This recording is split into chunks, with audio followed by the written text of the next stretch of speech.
difíceis, né? Lazio e Milan têm seus méritos em Sim. virar as partidas, em ganhar as partidas. Fica aqui o ponto negativo para a defesa napolitana mais uma vez, né? Tomando gols até juvenis e o Ospina talvez ali não indo tão bem. Fraquíssimo, fraquíssimo, É, fraquíssimo, fraquíssimo, fraquíssimo. e totais deméritos ao Milan, que com um time como o Milan, investimentos, expectativas de classificação para a Champions League, não conseguir segurar um placar de 2-0, um resultado que seria maravilhoso para a estreia do Milan no campeonato, porque eles não jogaram a primeira partida por conta do acontecimento em Gênova. Não conseguiram segurar o resultado e tomaram aí a virada do Napoli, um adversário direto, digamos assim, para alguma das vagas da Champions League, deixou o adversário virar a partida. Higuaín praticamente não conseguiu jogar, o Milan não conseguiu volume de jogo, né? Porque o Higuaín precisa de bolas, né, Bola? Precisa É, de volume de jogo para jogar.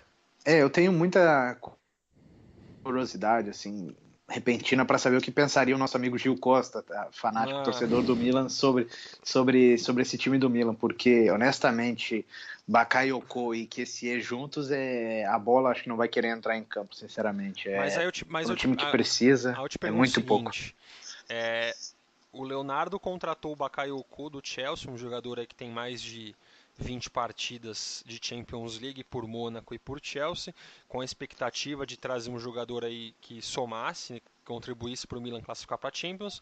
E o Gattuso iniciou com esse jogador no banco, que, enfim, é um jogador que não tem muita criatividade.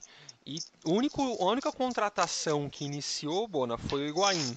O Caldara, por exemplo, também ficou no banco. E aí, será que o Gattuso, talvez de forma precipitada, talvez se fossem trocar, deveriam ter trocado antes, será que o Conte chega com força para essa vaga de treinador do Milan? É uma boa pergunta. Eu acho que o Conte está ali, até esteve no Juventus Stadium, no Allianz Stadium, vendo o nosso jogo. Eu acho que se tiver uma oportunidade, o Milan vai chamar o Conte, penso eu que sem dúvida o Gattuso tem um pouquinho de pressão, mas ele tentou confiar justamente nos homens do ano passado ali, tirando o Higuaín, porque Kalinic e André Silva saíram, né, e o Cutrone até jogou depois, então eu acho que o Milan tem muito, muito a se fazer. Tem jogadores que até entraram bem, como o Laxalt, ali no segundo tempo, mas o Milan tem muito a ser feito. Muito, muito, muito. Agora, dando Inclusive, uma opinião minha, eu acho completamente equivocado julgar o Milan por esse primeiro resultado, né? Concordo com você, tem muita coisa a ser feita. Se o Gattuso é ou não o cara para ser técnico do Milan é uma outra história. Só que a partir do momento que você inicia com um treinador como o Gattuso, que é uma pessoa que tem todo um histórico no Milan, que querendo ou não auxiliou numa recuperação no campeonato passado do Milan. A primeira partida, que em tese seria um pouco menos complexa, é adiada. O Milan inicia o campeonato contra o Napoli e agora a terceira rodada é contra a Roma. Então, é, né? eu acho que um grande problema é que o Milan foi vendido como uma grandíssima equipe, como um É, grandíssimo elenco. E isso não é fato. Não é fato. e isso, Bona, isso exatamente nesse momento é que talvez os dirigentes do Milan possam se sentir à vontade e falar: olha, eu te entreguei um ótimo elenco, traz o resultado. Se você não trouxer o resultado, você está fora e eu colocarei um Conte no seu lugar, né? Uhum. Vão ser meses bem interessantes os próximos para saber o que vai acontecer de fato com o Milan.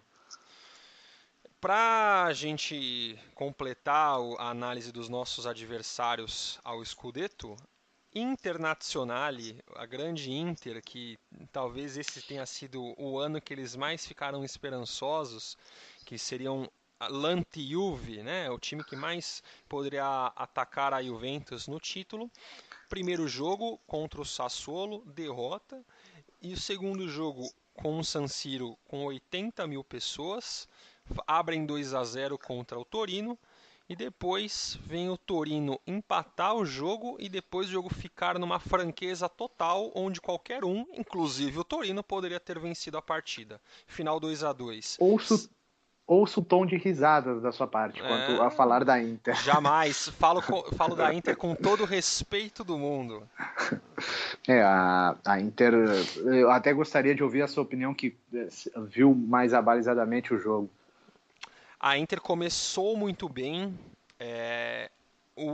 Obviamente o Spalletti ele é um bom técnico, a meu ver ele é um bom técnico, ele sabe armar a sua equipe, ele pressionou muito o Torino antes de abrir o placar, e abriu o placar logo no início da partida com o Perisic, que a meu ver é o principal nome técnico do time, está numa fase muito boa o croata realmente, desde o Mundial, pegou um chute bem interessante, e depois de abrir o 2-0, é aquela displicência que nós estamos acostumados a ver a Inter desde muito tempo, desde talvez antes da sequência de títulos que eles tiveram após o Calciopoli, e talvez essa inabilidade com o favoritismo, essa displicência que talvez ronde pelos lados nerazzurri, talvez tenha contaminado. O Torino, que estava completamente fora do jogo, foi dar, acho que o primeiro chute após os 50, 55 minutos.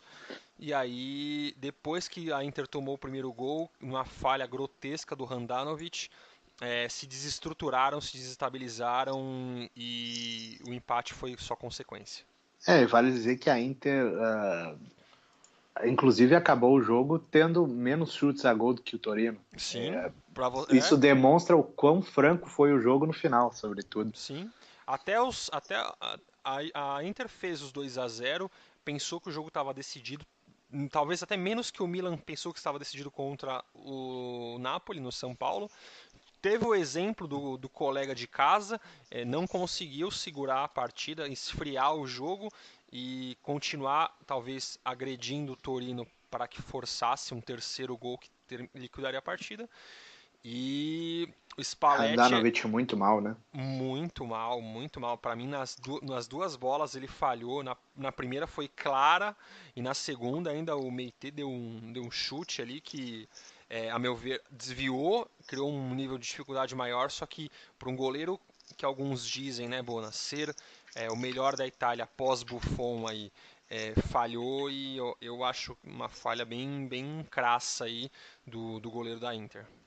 E o Meite, ele até é um jogador que o Torino trouxe de maneira um pouco por debaixo um pouco desconhecida. Porque ele teve no Mônaco, não acabou vingando, mas eu acabei vendo ele jogar quando ele estava no time do Zulte Waregem, que até o nosso ex-jogador Marrone esteve lá, e era um jogador bem interessante ali, um volante com uma boa força física, uma boa imposição, jogar na mesma função do Bakayoko. Então é bom que o Torino esteja usando muito bem, porque é um jogador muito novo, tem 24 anos apenas. Sim. E é um gol, não foi feio, até não. Usou muito bem a perna, apesar da contribuição do Handanovic.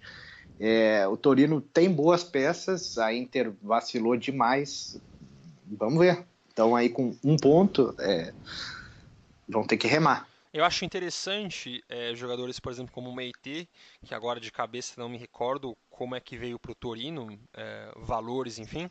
Só que junto também ao Badelli e ao Lucas Leiva, dois volantes ali da Lazio, me chama a atenção, por exemplo, o valor que o Milan pagou no Biglia, apesar de vir de boa fase na Lazio, salvo engano, por volta de 20 milhões de euros na temporada passada.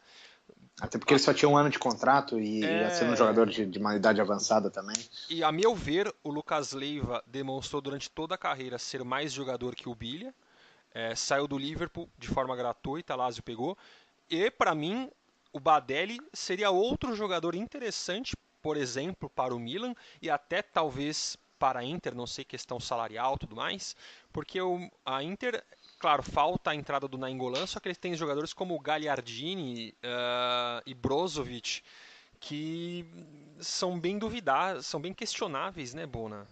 A Inter é um canteiro aberto. A Inter é um canteiro aberto e requerirá um pouco mais de tempo, porque me parece que o Spalletti não tem nenhuma convicção de como vai ser a formatação tática. Ele mudou muito, o Politano, jogou D'Ambrosio, jogou Versalico, o Asamoah. Então, Acho que naturalmente as coisas vão acabar acontecendo, mas esses pontos que eles estão deixando para fora agora vão fazer falta, né? pode fazer muita falta, enquanto o Torino vai ali obtendo seus pontinhos. É, Perdeu o primeiro jogo, agora essa para Roma até de uma sim, maneira até um pouco injusta, desmerecida, sim. entre aspas, porque justiça é uma coisa subjetiva, mas a Inter tem muito a ser trabalhado, e o Nainggolan, não penso eu que o Nainggolan vai mudar a Inter por conta própria. Para finalizar, a gente não tem mais muito tempo, só mencionar, né? A Roma fez um ótimo jogo contra a Atalanta 3-3, né, Bona? Esse foi um jogo que o primeiro tempo a Roma foi absolutamente inexistente, fez um gol com muita sorte. A Atalanta jogou demais com seu time reserva, nem esperava talvez esse resultado Abriu e 3-1. abriu 3-1 ao natural, podia ter feito muito mais gols. Zapata jogando demais, asfaltando o lado ali do Manolas, e a Roma, no segundo tempo, o Florenzi estava muito bem, depois teve que sair por lesão, mas ainda assim o próprio Manolas conseguiu empatar, faltando 8 minutos ali do tempo regulamentar, para a Atalanta, que pensa na Liga Europa, que joga contra o Copenhague na quinta-feira. Fechou, Bona. É isso aí. Então nós temos Juventus e Napoli 6 pontos. E aí a bagunça total que vem o restante, certo? Certo, e com a Spal ali ganhando os 2 jogos por 1-0, já vai garantindo 6 pontos na luta para não cair. Ó, 6 pontos preciosíssimos para a Spal, hein? É, Bona, sexta-feira nós teremos o sorteio dos grupos da Champions League. Hoje ainda nós teremos algumas partidas finais da fase de playoffs da Champions League.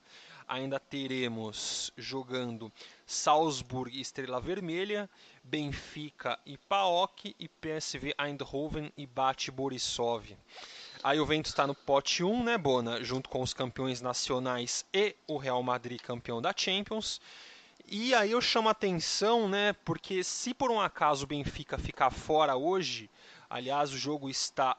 Bem, já está 2-1 para o Benfica. O Benfica vai se classificar. Se o Benfica se classificar, o Liverpool permanece no pote 3, o que pode causar já um encontro em talvez, vamos lá, Juventus, Porto, Liverpool, alguma coisa assim. O que você acha aí, doutor? Suas expectativas? Eu sou daqueles que preferem o jogo sempre contra os mais fracos. Essa história de que não, tem que pegar fortes agora para pegar força, eu não concordo muito. Quanto mais fracos, melhor, porque eu quero ganhar o torneio. Não me preocupo muito em quem for, se for lá na frente ou não. Eu prefiro passar a fase de grupos tranquilo, e moldando o time, até porque nesse início de temporada dá para dar uns vacilos que é bom não arriscar. E só lembrando que nossa primeira partida da Champions passada foi contra o Barcelona, talvez mais forte impossível, e talvez uma partida que deixou uma cicatriz, né, Bona? O 3-0. Jogamos muito bem no primeiro tempo, um vacilo no final do primeiro tempo e aí degringolou tudo. A Juventus acabou atuando de forma irregular durante todo o torneio. Eu também sou igual a você, prefiro e a locomotiva vai acelerando aos poucos, né? Então, pode falar. Vale dizer que com essa locomotiva andando, a gente inclusive falará certamente na próxima semana sobre o sorteio que acontece nessa sexta-feira. Perdão, Exatamente. amanhã já acontece o sorteio e a Não, rodada da Champions League. Sim? amanhã é quinta, não é na sexta? Eu tinha até anotado aqui dia 30 de agosto, mas de qualquer forma, os jogos iniciais da primeira rodada são dia 18 e 19 de setembro. Bem, então quinta ou sexta-feira haverá o sorteio da Champions. Vamos ficar ligados também no nosso canal no YouTube, no canal do Twitter, @linha bianconeira, @Thiago Bonaparte, @Vitório1897. Agradecimentos finais, Bona. Eu quero agradecer não só as pessoas que nos seguem e interagem com a gente, mas aquelas pessoas que têm seguido a gente no Spreaker, que é a plataforma que nos permite a gravação desse podcast, e recebo direto as notificações de novos seguidores, então é um prazer. Um prazer, pessoal. Bona, muito obrigado, valeu. Uma honra sempre. Pessoal, @linha bianconeira, grazie mille, grazie ao pessoal do Bianconeri Brasil, como sempre. Ficamos por aqui, muito obrigado. Semana que vem, a 10ª edição do podcast Linha Bianconeira, se nada falhar, na terça-feira. Forza Juventus, tchau, Bona! Tchau, tchau. Ciao ragazzi.